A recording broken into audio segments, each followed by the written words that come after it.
Brandon here with the Verde Canyon Railroad. Did you know that the 38 miles of track that the Verde Canyon Railroad runs on were built in just one short year? The completion of the rails coincided with Arizona becoming a state in 1912. But starting in 1911, 750 laborers, called Gandy dancers, and several hundred mules burdened with picks and shovels spread out ready to work.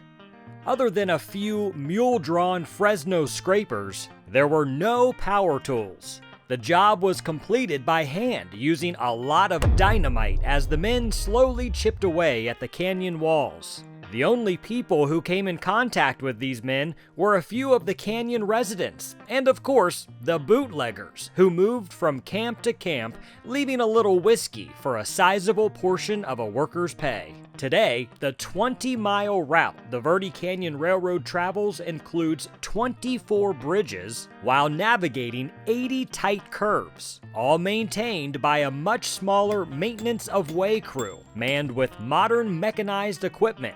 Oh, and back to those bootleggers. The only alcohol served now is to the lucky passengers riding inside the comfort of a Verde Canyon Railroad coach along the 4-hour beautiful journey.